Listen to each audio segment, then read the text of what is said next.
17 साल की उम्र में बेटा हो गया था मेरा। अचानक से ऐसा हो गया कि हम एक दूसरे से मिलने के लिए तरस जाते थे। इतने कपड़े तो हम छूछक में दे देते हैं जितने से तू दुकान खोल के बैठ गई, सूट बेचेगी।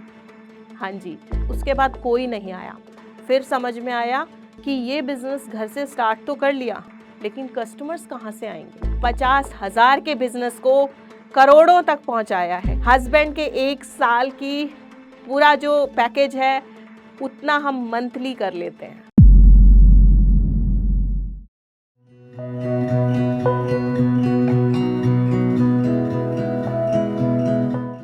सोलह साल की उम्र में शादी, वो भी इसलिए कि परिवार में परेशानियां थी, चाचा ताऊ को अपना अलग होना था इस वजह से। और 39 साल की उम्र में ये सोचना कि बिजनेस कैसे करना है, बिजनेस करना है, पर ये नहीं पता था क्या करना है, कैसे करना है। पैसे नहीं थे, पति बिल्कुल भी नहीं चाहते थे कि मैं घर से बाहर भी कदम रखूं। पति का कोई किसी तरह से उस टाइम पर कोई मदद नहीं थी।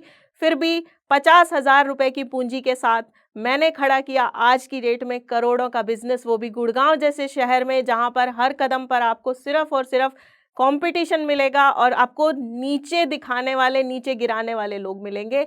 उस पर भी मैंने आज 5 मंजिल का showroom Krishna design and boutique के नाम से खड़ा करके दिखाया है और आज आप लोगों के साथ की वजह से एक बहुत अच्छे मुकाम पर मैं हूं। तो आज मैं अपनी कहानी आपके साथ शेयर करूंगी। जोश टॉक आशा के माध्यम से मैं आज आपको बताऊंगी कि किस तरह से कृष्णा डिज़ाइन एंड बुटीक की नींव रखी गई थी। नमस्कार, मेरा नाम चेतना यादव है और मैं बिलोंग करती हूँ हरियाणा के झज्जर जिले से।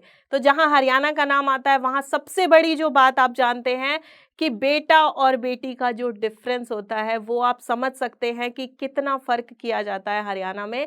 हम उस दौर के बच्चे हैं जहाँ ये सब चीज़ें बहुत कॉमन थी। हमें छोटी छोटी बात पर टोका जाता था कि सर पे पल्लू डालो। 10-12 साल की एज में भी हमें ये बात बोली जाती थी कि सर पे पल्लू डालो, बाहर गली में हंसो मत, बाहर गली में इस तरह से मत खेलो, लड़कों जैसे उठो मत, बैठो मत। ये सब चीज़ें बहुत कॉमन थी उस वक्त। तो 16 साल की उम्र में मात्र शादी कर दी गई क्योंकि परिवार को अलग होना था।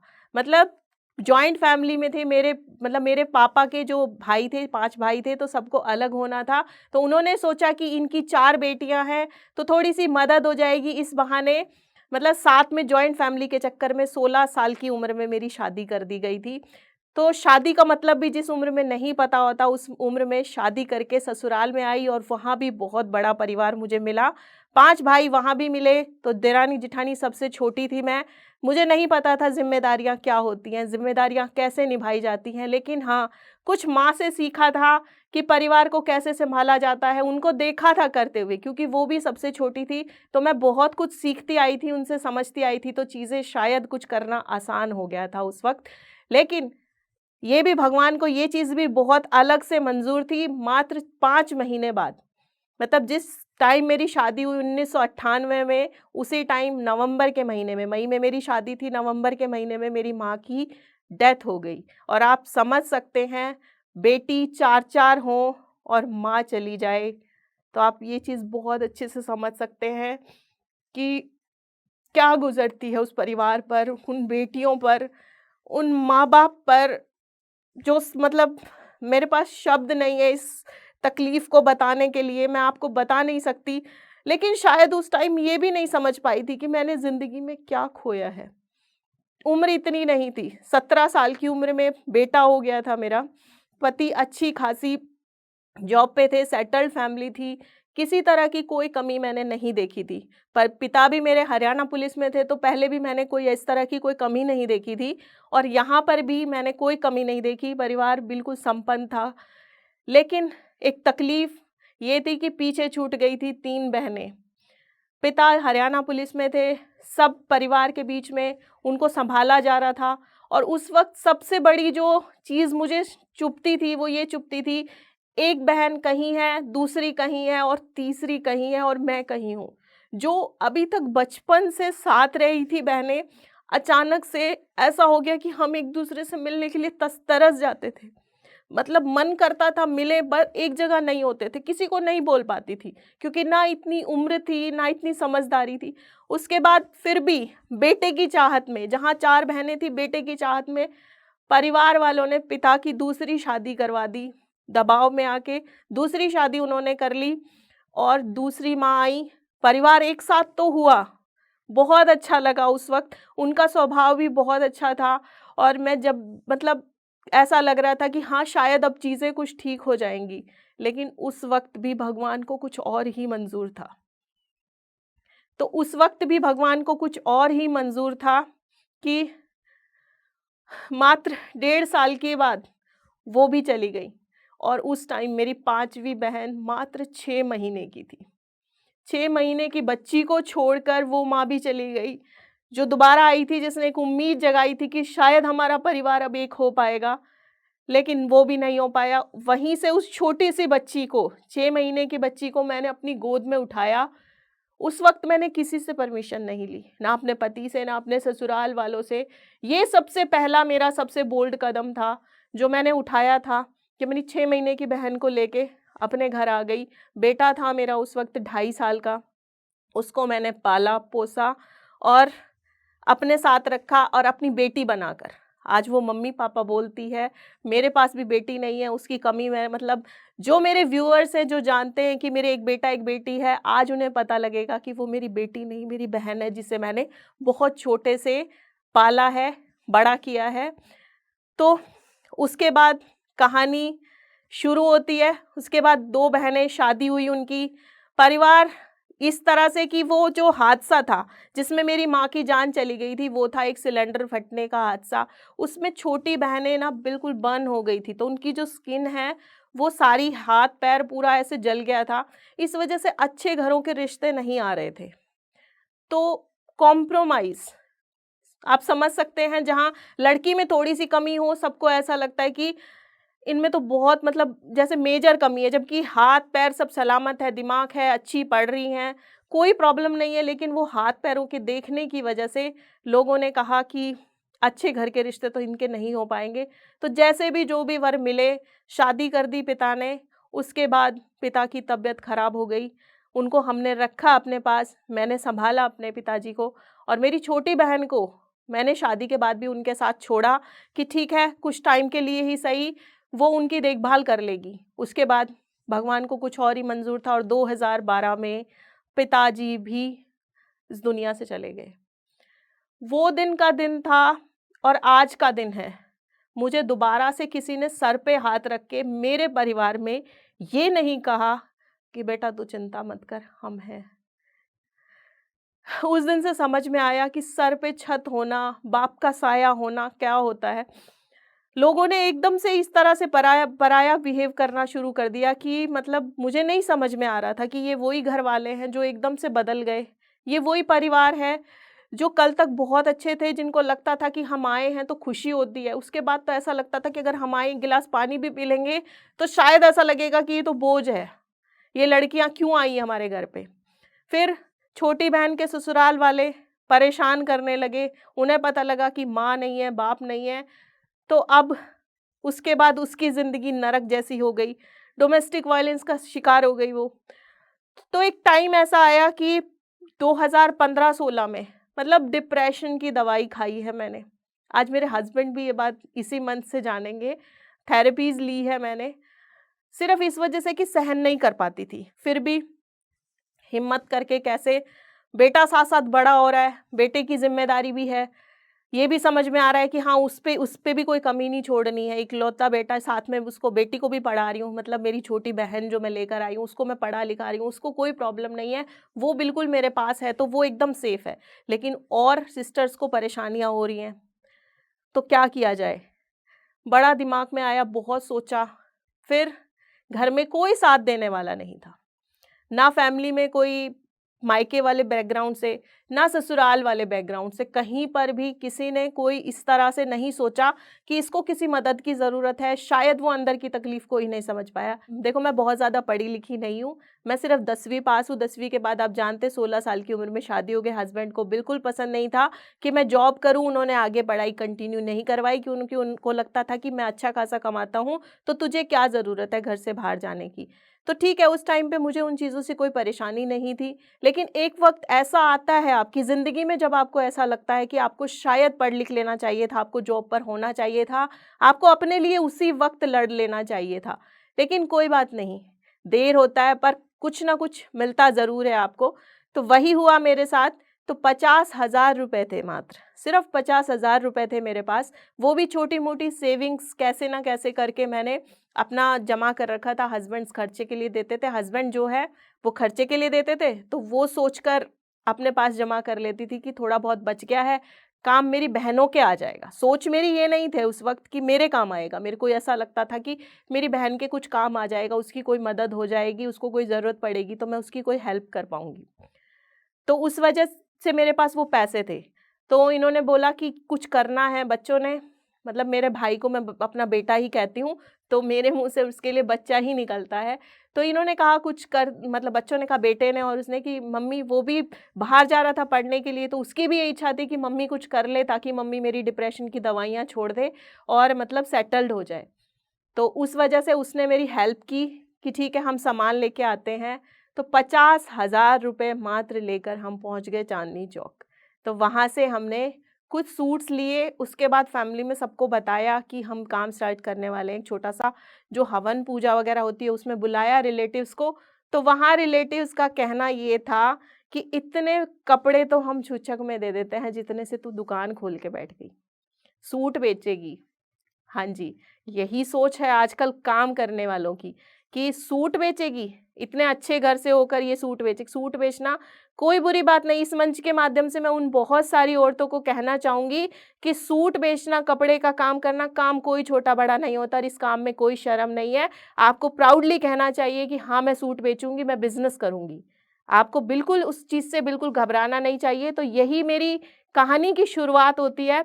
50,000 रुपए घर में रख के बैठ गए। बहुत सारी वीडियोज़ देखी थी यूट्यूब पर, जो कि कहते थे कि 50,000 रुपए से घर से स्टार्ट कर लो, आपका बिज़नेस रन हो जाएगा। लेकर जाते थे रिश्तेदार, पड़ोसी, सब मुझे शॉपिंग पर। क्यों? क्योंकि मेरी पसंद बहुत अच्छी थी और बार्गेनिंग अच्छा कर लेती थी, जानती बहुत कुछ थी, कपड़े की नॉलेज भी बहुत अच्छी थी। तो इस वजह से सब अपने साथ लेकर जाते थे। तो मुझे लगा कि ठीक है, वो लोग बाहर से लेते हैं, तो वो लोग मुझसे ले लेंगे, क्या फ़र्क पड़ेगा? हमारा काम चल जाएगा, मेरी सिस्टर्स की हेल्प हो जाएगी। अपने लिए मैंने कभी कुछ स्टार्ट नहीं किया। जो भी था मेरा ये था कि मैं सबसे बड़ी बहन हूँ 5 बहनों में, तो मैं अपनी बहनों के लिए कुछ करूँ और अपने दम पर करूँ। किसी और के, मतलब मैं नहीं चाहती थी कि मैं अपने हस्बैंड का पैसा अपनी बहनों पर लगवाऊँ।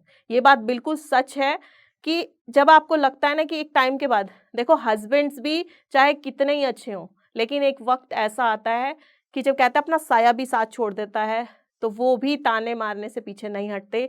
उन्हें भी ऐसा लगता है कि हम क्यों ज़िम्मेदारी उठाएँ, और फिर उनके जो रिश्तेदार हैं, वो उनको उस चीज़ के लिए बहुत ज़्यादा, जिसे कहते हैं ना, पिंच करते हैं कि हाँ, तेरे को क्यों करना है?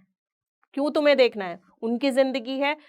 उनका कहना यही था कि मैं तेरे को ब्याह के लाया हूँ, तो मेरी ज़िम्मेदारी सिर्फ़ तू है और तू खुश ना हो तो बता। लेकिन मैं खुश नहीं थी, क्योंकि मैं बहुत कुछ करना चाहती थी। मैं कहीं न कहीं माँ-बाप के जाने के बाद, बड़ी बहन होने के नाते, मेरी ही ज़िम्मेदारी थी मेरी छोटी बहनों को देखना, उनके फ्यूचर को देखना।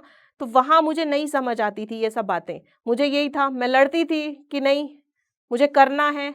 बहुत झगड़े होते थे उस वक़्त, हमारे घर में बहुत झगड़े होते थे, और जिसे कहते हैं ना कि सबसे ज़्यादा हाइलाइटेड फैमिली हमारे परिवार की हम हो चुके थे कि हमारे घर में झगड़े होते हैं।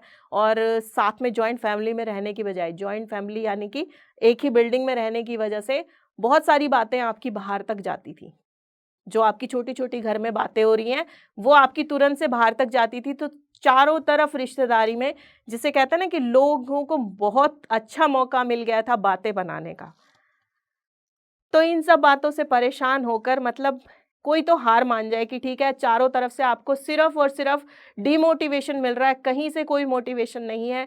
लेकिन बच्चे उस वक़्त भी, नहीं कर सकती है तू, अपने अंदर देख, किसी की मत सुन। गाड़ी चलाना मुझे आता था, ठीक है, मुझे किसी की मदद की ज़रूरत नहीं थी। मैं अकेले चांदनी चौक जा सकती थी गाड़ी लेकर, और मैं अकेले ही जाती थी। मैं अकेले जाती, कपड़े लेकर आती। फिर उसके बाद कुछ टाइम तक कोई आए, 2-4 आस-पड़ोस वाले देखने के लिए, 2-4 रिलेटिव्स, उसके बाद कोई नहीं आया। फिर समझ में आया कि ये बिज़नेस घर से स्टार्ट तो कर लिया, लेकिन कस्टमर्स कहाँ से आएँगे? लोग कहाँ से जुड़ेंगे?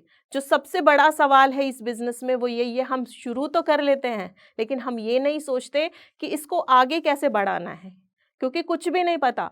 39 की एज से मैंने स्टार्ट किया था, जहाँ लोग अपनी उम्र में समझिए आप कि हार मान चुके होते कि इस एज में क्या करना है जी, अब तो घुटनों में दर्द हो गया है, अब तो शरीर खत्म हो चुका है, अब तो ज़िंदगी खत्म हो चुकी है, अब तो सब मतलब फिनिश कह सकते हैं आप जिसको, फिनिश लाइन से शुरुआत करने वाले हैं हम। तो उस वक़्त ये बिज़नेस की मैंने शुरुआत की और उस टाइम पर मुझे नहीं समझ में आ रहा था कि इस प्रॉब्लम को कैसे समझूँ। लेकिन उस वक़्त भी मैंने यूट्यूब पर वीडियोज़ देखना जारी रखा। वीडियोज़ मैं क्यों देखती थी? क्योंकि मुझे कपड़े के बारे में सारी नॉलेज चाहिए थी। मुझे सब पता करना था कि कौन से कपड़े को क्या कहते हैं, किस तरह से आप उसको मतलब क्या नाम दे सकते हो, क्योंकि मैं कुछ भी ऐसे ही अनाप-शनाप नहीं बोलना चाहती थी। आज भी मैं यूट्यूब पर वीडियो बनाती हूँ, प्रॉपर हर कपड़े की नॉलेज अपने कस्टमर्स को देती हूँ और ये चीज़ में मेरी मतलब बहुत हेल्प हुई है यूट्यूब की वजह से। तो फिर उसके बाद क्या हुआ कि स्टार्ट किया, समझ नहीं आ रहा क्या करूँ? सेल नहीं हो रही है, जो कपड़े पड़े हैं वो एज़ इट इज़ पड़े हैं। फिर एक बहुत बोल्ड कदम मैंने उठाया। गाड़ी में कपड़े भरे, अपने रिलेशंस में फ़ोन किए कि मैं आपके गाँव में आना चाहती हूँ और आपके गाँव में मतलब आप एक तरह से ये बुलवा दीजिए, वहाँ चौकीदार वग़ैरह जो हरियाणा में बिलॉन्ग करते हैं वो जानते होंगे कि बुलावा लगाते हैं कि जी फलाने के घर में जाइए, वहाँ पर आपको सेल लगी हुई मिलेगी और आप वहाँ से कपड़े देख सकते हैं। तो वहाँ ऐसी ये चीज़ हुई, मैं पहली बार जहाँ गई बहुत अजीब-सा लगा, लेकिन हिम्मत थी। ये भी अपने आप में बहुत बड़ी हिम्मत की बात है कि आप कपड़े गाड़ी में भर के ले जा रहे हो, 400-500 सूट, और उसके बाद वहाँ पर जाके सेल लगवा रहे हो। और गाँव की औरतें बड़े एक्साइटमेंट के साथ आईं। जो भी था, उनके लिए कुछ नया था, तो वो बड़े एक्साइटमेंट के साथ आईं देखने के लिए कि क्या हो रहा है, कैसे है।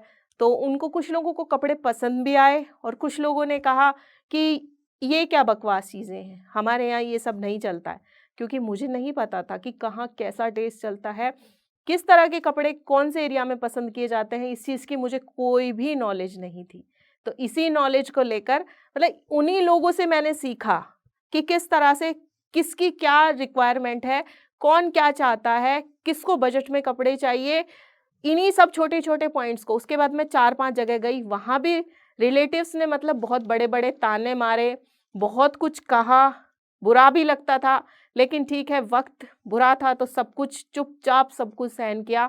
किसी को मैंने पलटकर कभी कोई जवाब नहीं दिया, क्योंकि जवाब अगर वक़्त दे, तो वो ज़्यादा अच्छा लगता है। आपके जवाब देने में वो बात नहीं होती, जो वक़्त के थप्पड़ मारने में होती है। तो यहाँ से फिर मैंने हस्बैंड के पीछे पड़ना शुरू किया। तो बाद में समझ में आया कि वो भी हस्बैंड की एक प्लानिंग थी कि वो ये सोच रहे थे कि इसको ऐसी जगह पे भेज देता हूँ कि इसके डिमोटिवेट होके ये अपनी ज़िद को बंद कर देगी। क्योंकि रिश्तेदार उनको बहुत ताने मारते थे कि तेरी बहू सूट बेचती है, भाई हमारा भी नाम खराब कर रही है, हमें भी कहीं उठना-बैठना मुश्किल हो जाता है। तो ये सब चीज़ें मतलब किसी को पसंद नहीं आ रही थी। जिस वक़्त ना सीखने की उम्र में 40 साल की उम्र में मैंने सीखा, ऑनलाइन डिजिटल मार्केटिंग का कोर्स किया मैंने। वो भी मैंने ऑनलाइन घर पे बैठे किया कोविड के टाइम पर, जहाँ पर लोग समोसे तल रहे थे, जिस टाइम पर आप पार्टियाँ कर रहे थे, उस वक़्त भी मैंने ये सीखा कि कैसे मैं इस बिज़नेस को ऑनलाइन ले जा सकती हूँ, क्योंकि मुझे नहीं पता था कि अब कोई आएगा तो नहीं, लेकिन हम तो लोगों के पास जा सकते हैं। ऑनलाइन बिज़नेस सीखा, उसके बाद और ऑनलाइन मार्केटिंग सीखी, उसके बाद हमने स्टार्ट किया, एक बड़ी शॉप ली, बहुत बड़ी टेंशन आई, उस वक़्त क्या किया जाए? उस वक़्त भी भाई ने बहुत मदद की। मेरे जितने भी, आज ये बात भी मेरे हस्बैंड इस मंथ से ही जानेंगे, मेरे जितने भी गहने थे, मैंने सारे गिरवी रख दिए और वो पैसे उठा लिए उस वक़्त काम को आगे बढ़ाने के लिए। क्योंकि मेरे पास कोई और दूसरा रास्ता नहीं था, कोई और दूसरा ज़रिया नहीं था, पैसे कहीं से भी आने का कोई चांस नहीं था, किसी से माँगने का कोई मतलब नहीं था, क्योंकि मुझे पता था कहीं से कोई मदद नहीं मिलने वाली। तो उस तरीके से, उस पैसे से मैंने धीरे-धीरे करके अप्रोच करना शुरू किया यूट्यूबर्स को, जो यूट्यूबर्स जुड़े हुए थे। उस वक़्त यूट्यूबर्स बहुत वीडियोज़ बनाते थे, तो मैंने अप्रोच किया, किसी ने गुड़गाँव आने के लिए हाँ नहीं भरी। बस उस वक़्त एक शॉपिंग आइडिया चैनल पर संजीव भैया, जो फरिश्ते बनकर सामने आए, उन्होंने मेरी वीडियोज़ के लिए हाँ किया। पहला दिन, जिस दिन मैंने कैमरे को फ़ेस किया, आप सोचिए कितनी रातें हमें नींद नहीं आई होगी उस वक़्त, कितनी रातें मतलब मैं जागी होंगी कि मुझे पता है मुझे आगे बढ़ना है, लेकिन मुझे उस बात का कुछ भी अता-पता नहीं है, कोई भी नॉलेज नहीं है। लेकिन पहली ही बार में मैंने वीडियो बहुत अच्छी बनाई और वो वीडियो बहुत अच्छी चली, 4 से 5 लाख व्यूज़ में वो वीडियो गई। इस वजह से भैया को हमने रेगुलर बुलाया, उन्होंने आना शुरू कर दिया। फिर भी भगवान को कुछ और मंजूर था, कोविड का दूसरा दौर आ गया। जहाँ हम काम देख रहे हैं, हमें किराया देना है, बहुत सारे खर्चे हो गए हैं, लेकिन फिर भी कोविड का दूसरा दौर आया जहाँ पर लोग हार मान जाते हैं। हमने फिर वहाँ से अपना चैनल स्टार्ट किया और उस चैनल से आज जो जुड़े हुए हैं स्टार्टिंग से वो लोग जानते हैं कि उस चैनल के थ्रू हमने एक-एक दिन एक-एक सब्सक्राइबर्स को अपने को कैसे कमाया है, किस तरह से हम आगे बढ़े हैं। फिर हमने स्टार्ट किया इंस्टाग्राम और आज हम हमारा बहुत अच्छा फॉलोअर बेस है और बहुत अच्छा जिसे कहते हैं ना कि एक नाम है। तो उस दुकान से आगे बढ़े, हमें बहुत अच्छी जगह मिली। हमने आज 5 मंजिल का शोरूम बनाया है और उसमें सबसे बड़ी बात देखिए, बिज़नेस में कोई भी बिज़नेस आप करते हैं, सबसे बड़ी बात मैं जो कहूँगी वो आपको रखनी चाहिए ईमानदारी और भरोसा। दोनों चीज़ें आप कभी भी कस्टमर्स की ख़राब मत कीजिए। चाहे ऑनलाइन के काम में बहुत बदनाम, मतलब बहुत बदनाम है ये जो फ़ील्ड है कि लोग पैसे ले लेते हैं, माल नहीं बेचते, लेकिन हमने कभी भी ऐसा नहीं किया।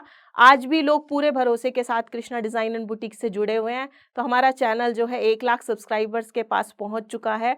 तो आप लोगों का प्यार और सपोर्ट से आज मतलब हम उस मुकाम पर हैं कि 50,000 के बिज़नेस को करोड़ों तक पहुंचाया है, करोड़ों के टर्नओवर में तब्दील किया है। हस्बैंड के 1 साल की पूरा जो पैकेज है उतना हम मंथली कर लेते हैं। तो आज वो प्राउडली कहते भी हैं कि हाँ, मतलब मेरी वाइफ ने ऐसा किया है, बट कहीं न कहीं बेटे के जुड़ा होने की वजह से, भाई के जुड़े होने की वजह से मुझे बहुत मदद मिली है। तो जो औरतें घर से काम करना चाहती है, बस मैं उनको यही कहना चाहूँगी कि कभी भी हार मत मानिए। किसी भी सिचुएशन में मुसीबतें हर किसी को आती हैं, हर हाल में आती हैं, क्योंकि स्थिति कभी भी आपके अनुसार नहीं होती। बस आपको उसे कैसे सुधारना है, आपको उसे कैसे टैकल करना है। आज मुझे प्राउड है कि ये जो शॉप है मेरी मम्मी के नाम पर है, कृष्णा मेरी माँ का नाम है और कृष्णा की नामना मैं कभी ख़त्म नहीं होने दूंगी और कृष्णा डिज़ाइन एंड बुटीक को एक बहुत बड़ा ब्रांड बनाना है इंडिया का। यही मेरा सपना है और इस सपने को मैं आपके साथ मिलकर ज़रूर पूरा करूँगी। तो जहाँ चाह वहाँ राह, शुरुआत तो कीजिए, रास्ते अपने आप मिलते चले जाएंगे, दरवाजे अपने आप खुलते चले जाएंगे।